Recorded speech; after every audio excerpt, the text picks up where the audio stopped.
성경에서 이렇게 제정되어져 있는 절기가 있는데 그 절기 가운데 실제로 지켜졌던 첫 번째 절기가 바로 유월절입니다.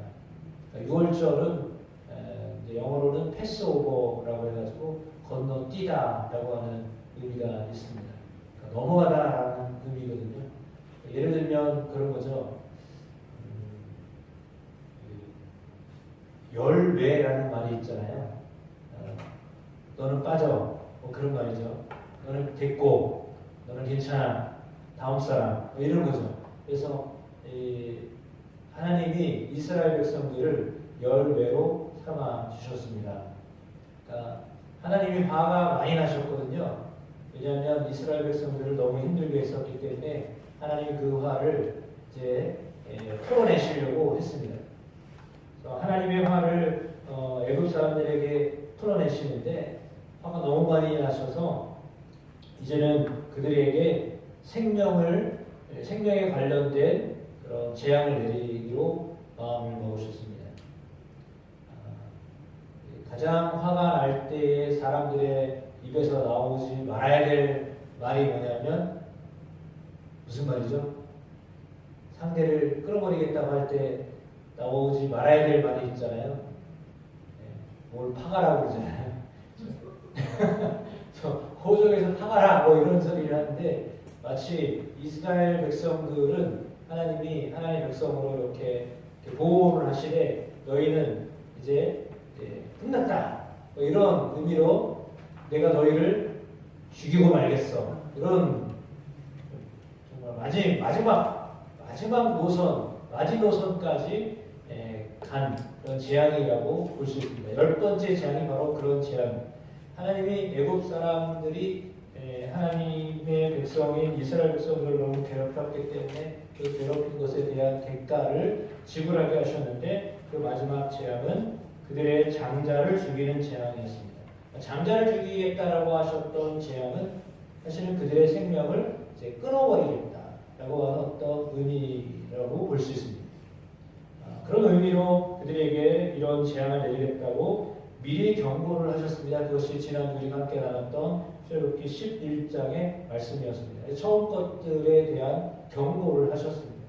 그리고 그 경고대로 오늘 드디어 모세와 아론에게 말씀을 하셨는데 2절 말씀에 보니까 너희에게 달의 시작 곧 해의 첫 달이 되게 하겠다라고 했습니다.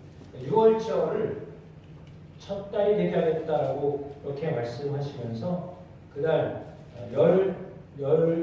열흘에 이달 열흘에 너희가 각자 어린 양을 취하라라고 말씀을 하십니다.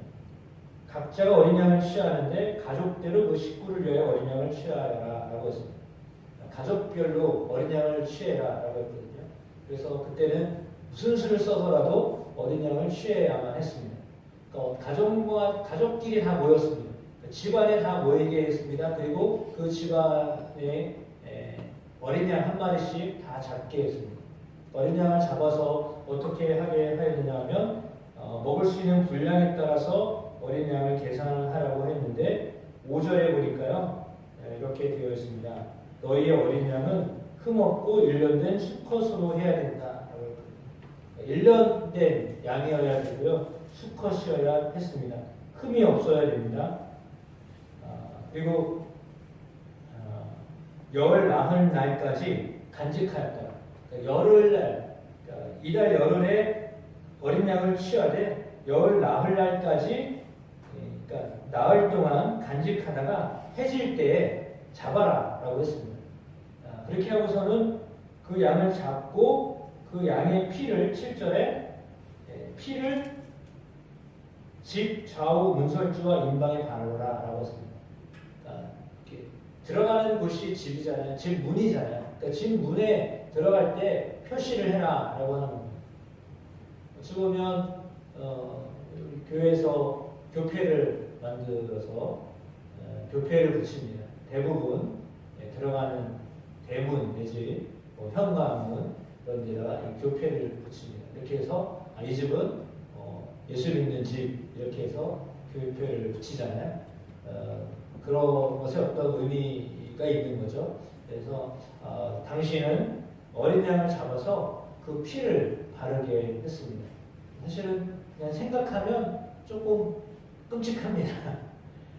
그 1년 된 어린 양을 잡아서 피를 이렇게 바르게 했기 때문에 보면 좀 그렇습니다.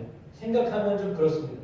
좀 무섭기도 하고 그렇습니다. 그런데 그 피를 보았기 때문에 넘어가는 거예요. 사람이 그렇잖아요.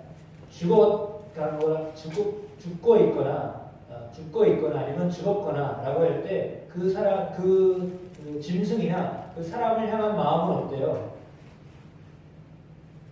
완전히 다 죽이나요?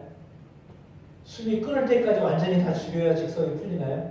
그게 아니잖아요. 죽어가고 있는 그 생명체를 볼 때 어떻게 되죠? 내가 이거 돼야 되겠다 라는 마음이 들잖아요. 사람의 마음이 그렇잖아요. 안 된 사람을 보면, 힘들어하는 사람을 보면 저 사람은 그냥 놔두고 다음 이렇게 되는 그런 마음이잖아요. 그러니까 어린 양의 피가 발라졌다라고 하는 것은 이미 어린 양이 그 가정을 위해서 대신 죽은 거예요. 그러니까 죽음의 사자가, 하나님이 죽음의 사자를 통해서 애굽에 있는 사람들의 첫 것, 사람이든지 짐승이든지 첫 것을 다 죽이기로 이렇게 결정을 했는데 보니까 이미 죽은 거잖아요. 그러니까 대신 누군가 이미 죽었어요. 그러니까 그 짐은 넘어간 겁니다. 6월절 어린 양의 피가 바로 그런 의미예요. 죽음의 사자가 지나가려고 하는데 지나갈 때 이미 죽었어요. 그러니까 건너뛸 수밖에 없었던 것이죠. 그런 의미입니다.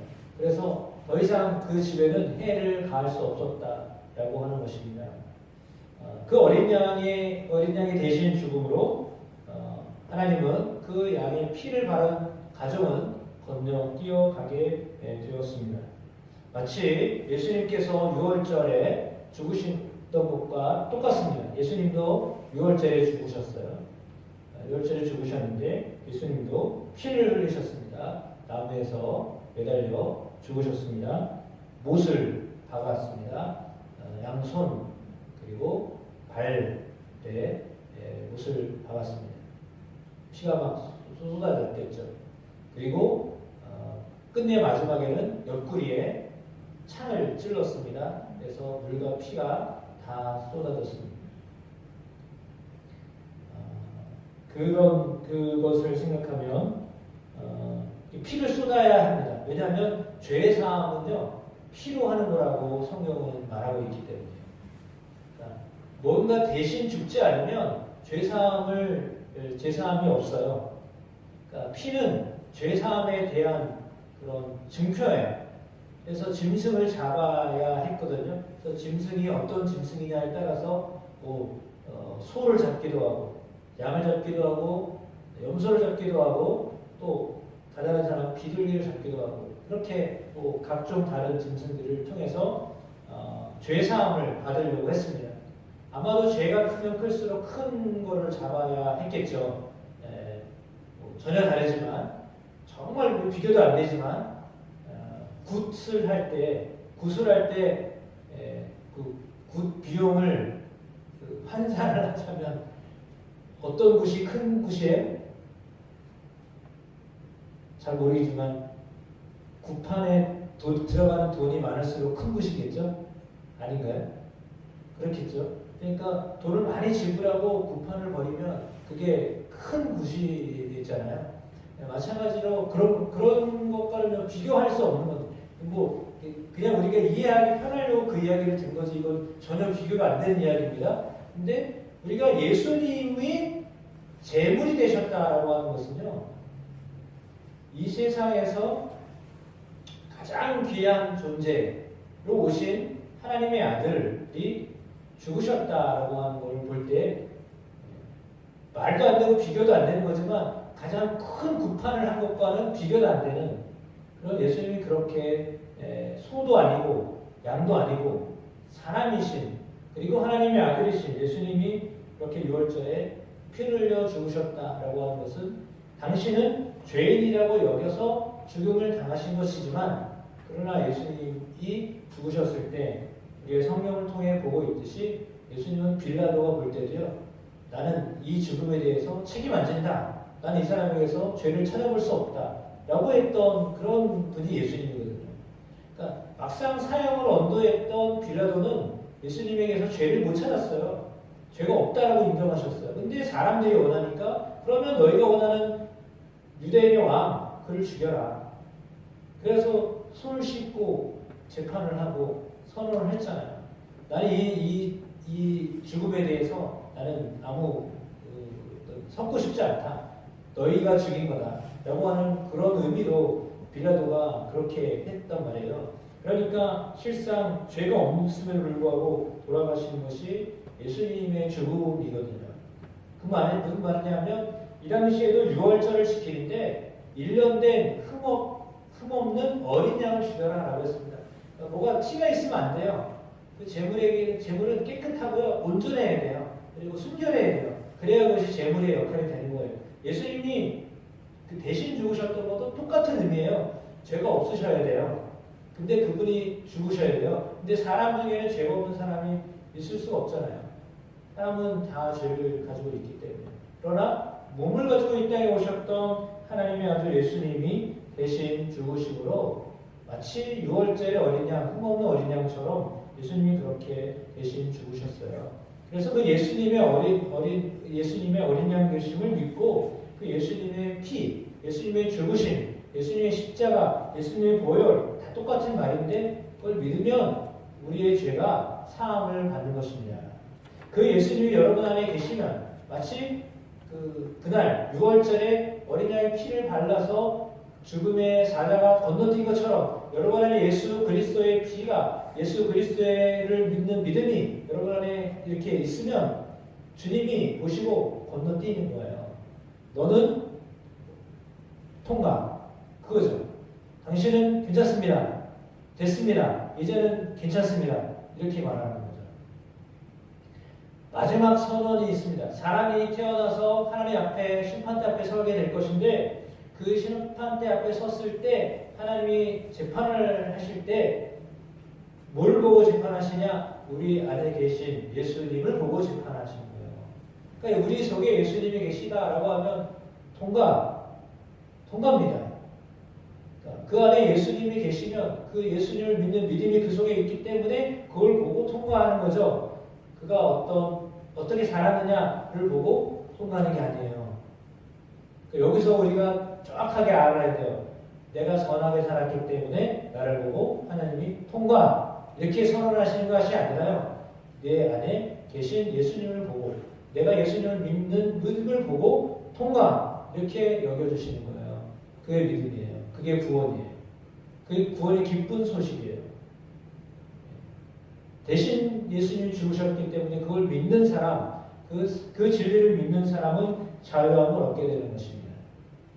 영원히 죽을 수밖에 없는 죽음, 거기서부터 자유를 얻는 것입니다. 오늘 아침에 슈퍼푸드인가 진행하는 MBN도 TVN인가 방송국도 잘 안 보는데 슈퍼푸드 하는데 아나운서 MC가 나와가지고 체험을 하는데요. 황토끼를 걷더라고요. 황토끼리 두 종류예요. 하나는 뭐냐면 그냥 황토끼를 그대로 고운 황토를 그대로 해놓은 길이에요. 그러니까 양말을 벗고 맨발로 그 길을 걸어가니까 얼마나 좋아요. 감촉이 상당히 좋은 거예요. 너무너무 좋은 거예요. 그래서 이제 그 길을 소개한 그곳이 이 성남에 있었던 데인데 그 길을 걸어가는데 소개한 그 세 분의 여자분들이 천국과 지옥을 경험하게 될 겁니다. 그러면서 처음에는 천국입니다. 라고 해가지고 황토길을 그냥 그 고운 그 흙길을 걸어가게 했어요. 들어가자마자 너무 좋은 거예요. 너무 행복한 거예요. 너무너무 좋아요. 기분이 아주 사뿐사뿐 정말 이렇게 너무너무 기분이 행복한 거예요. 근데 이번에는 지옥입니다. 라고 했거든요. 근데 그 황토길에 황토를요, 알맹이로 아주 단단하게 압축을 시켜가지고 마치 그 작은 구슬처럼 이렇게 해가지고 거기 바닥에 깔았어요. 똑같은 황토예요. 근데 하나는 고운 가루를 해놨고요. 하나는 그렇게 알맹이처럼 이렇게 예를 들면 환 있잖아요. 우리 한약의 환처럼 해가지고 깔아놨어요. 들어가자마자 막 소리가 나오는 거예요. 이거 막 이러면서 이제 아유 안 좋은 거죠. 똑같은 재료거든요. 황토라고는 똑같은 재료인데 하나는 밀가루처럼 고운 가루로 되어 있고요. 하나는 환처럼 되어 있는데요. 밟을수록 아파요. 똑같은 재료인데요. 어디는 밀가루처럼 곱게 갈았기 때문에요. 천국이고요. 어디는 딱딱하고 밟으면 힘드니까요. 지옥인 거예요. 근데 제가 거기서 힌트를 얻었어요. 아 어쩌면 천국과 지옥도 그럴 수 있다. 똑같은 재료인데요. 완전히 바삭 부서진 가루와 같은 곳은요. 그냥 괜찮은 거예요. 너무 좋고 행복한 거예요. 근데요. 딱딱하게 되어져 있는 그거는요. 아픔을 줘요. 재료는 똑같아요. 근데 그게 어떻게 됐느냐? 가루로 완전히 바삭 부서졌느냐? 아니면 알맹이 그대로 있느냐? 여기 차이예요. 천국과 지옥도 혹시 그러지 않을까? 라고 하는 그냥 잠깐의 생각을 했는데 그렇다고 한다면 다행이지만 그게 아니라 전혀 다른 천국과 지옥은 전혀 다른 것입니다. 네, 정말 상상을 초월할 수 있는 그런 것입니다. 그런데 하나님이 우리에게 천국의 주인공으로 살게 하시는 것은 예수의 피가 우리 안에 흐르기 때문입니다. 여러분 안에 예수의 피가 흐르고 계십니다. 인격체를 제가 고백을 했는데 예수의 피가 여러분 안에 흐르고 있어요. 여러분 예수님을 믿으면 예수의 피가 여러분 안에 흐르고 있어요. 믿음으로 이렇게 믿으셔야 됩니다. 그러니까 예수의 피가 여러분 안에 있어요. 그 예수의 피가 여러분을 정결하게 하시고요. 여러분을 깨끗하게 하시는 것입니다. 여러분 피를 많이 흘리게 돼서 수술을 하게 될 때 옆에 수혈할 그 피를 잔뜩 준비해 놓은 다음에 수술을 하잖아요. 그러면 피는 한정적으로 되어 있어서 흘리면 보충을 시켜줘야 돼요. 그 보충시켜줘야 되는데 빨리빨리 그때에 맞게 피를 보충시켜줘야 사람이 살아날 수 있잖아요. 마치 우리 혈액형은 뭐 A형, B형, 뭐 C형은 없고 O형 이렇게 되어 있어서 O형이 제일 좋다고 그러잖아요. 네. 여기는 O형이 없는 것 같은데 모씨는 없는 거 보면 농담입니다. O형이 많으실 것 같은데 O형이 사실은 제일 좋은 사람이잖아요. 왜? 자기 걸 다 줄 수 있잖아요. A형에도 주고 B형에도 주고 O형도 주고 다 줄 수 있잖아요. 마치 그렇다면 우리 예수님은 O형이에요. 예를 들자면 그런 겁니다. 왜? 예수의 피는 다 우리에게 다 주실 수 있기 때문에 그런 겁니다. 그러니까 여러분 예수 그리스도가 우리 안에 오셔서 우리를 살리시는 거예요. 그 예수님의 피가 우리로 하여금 살게 하는 거예요. 예수를 믿을 때 그 믿음으로 구원을 얻는 거예요. 여러분 믿음으로 구원을 얻습니다. 우리 선한 행위가 아니라 우리 열심이 아니라요. 우리 열정이 아니라요. 때로는 그것이 없어도 믿음으로 구원을 얻는 겁니다. 그걸 믿으셔야 됩니다. 확실하게 믿으셔야 됩니다. 주님은 우리의 믿음을 보시고 우리를 구원하십니다. 우리 가운데 있는 그 믿음, 겨자씨만한 믿음이 있어도 산을 옮길 수 있다고 하셨는데 그 믿음이 우리 안에 있으면 그 믿음을 보고 하나님이 우리를 통과 이렇게 선언하시는 거예요. 그 은혜가 우리 가운데 있습니다. 그 은혜로 우리가 살아가는 것입니다. 그 어린 양으로 인하여 우리가 살게 되는 겁니다. 그런데 조건이 하나 있었습니다. 그건 뭐냐면 15절에 보니까 2년 동안 무교역을 먹어라 라고 했습니다. 무교역은 뭐냐면 발효가 안 된 보리, 그들로 말하면 빵이겠고 우리식으로 따지면 보리떡입니다. 근데 누룩이 안 들어간 떡입니다. 보리떡입니다. 그게 맛이 있을까요? 없을까요? 딱딱해가지고요. 잘못하면 이빨이 부러질지도 모릅니다. 크래커 생각하시면 안 됩니다. 크래커는 뭐 그래도 약간의 발효가 있지만 전혀 발효되지 않은 빵을 먹는데요. 일주일을 먹게 했습니다. 그 누룩이 들어갔다라고 하는 것은 뭐냐면 과거를 이야기하거든요. 과거의 이스라엘의 어떤 습관을 이야기하는데 사실은 그것은 애굽에서 지었던 죄를 이야기합니다. 그러니까 노예로 살았죠. 그들이 노예로 살았는데 노예로 살 때에 그들이 지었던 죄라고 한다면 무엇이었을까요? 하나님이 아닌 다른 그 어떤 것을 의지하며 살았던 재앙으로 내렸던 10가지 재앙들을 포함된 그 재앙으로 표현되어져 있는 것들이 신이었는데 그 신들을 그 마음속에 모시고 살았던 그들의 죄들, 하나님이 아닌 그 다른 어떤 것으로 하나님으로 삼고 살았던 지난날의 죄들, 그 죄들을 버리고 그 죄들을 생각하지 말고, 그러니까 누룩은 바로 그 죄를 의미하거든요. 그러니까 과거에 생각하고 의지했던 하나님이 아닌 그 어떤 그것을 의지하지 말고 오직 하나님을 의지함으로 살아라 라고 하는 의미로 무교병을 먹게 했습니다. 그러니까 누룩이 들어가지 않은, 죄를 짓지 아니하는 삶을 살아라 라고 하는 의미로 무교병을 먹게 하셨거든요. 그래서 이 무교병을 먹으면서 과거를 청산해라 라고 하셨습니다. 그러니까 예수를 믿을 때 우리가 해야 될 일은 과거를 청산하는 일입니다. 과거를 청산해야 되는데 그 과거를 어떻게 청산할 것이냐, 끊어야 되는 거죠. 과거를 끊어버려야 되는데 과거에 좋았던 것, 과거에 우리 마음 가운데 있었던 그 어떤 신들, 그것들을 다 버려야 되는데 그렇게 하고 예수를 마음에 모시고 살아야 된다라고 말씀하고 있습니다. 따라서 그것이 조건입니다. 다른 조건이 없이요. 과거에 내가 의지했던 그 어떤 것들을 의지하지 않아요. 이제 오직 예수를 의지하고 살겠습니다 라고 하는 믿음으로 사는 것. 내가 여전히 믿음으로 살겠습니다. 끝까지 믿음으로 살겠습니다 라고 하는 그런 믿음이 우리 가운데 장착되어지기를 주님 우리에게 기대하고 계신 것입니다. 그 믿음으로 살아가는 여러분의 삶이 되시기를 축복합니다.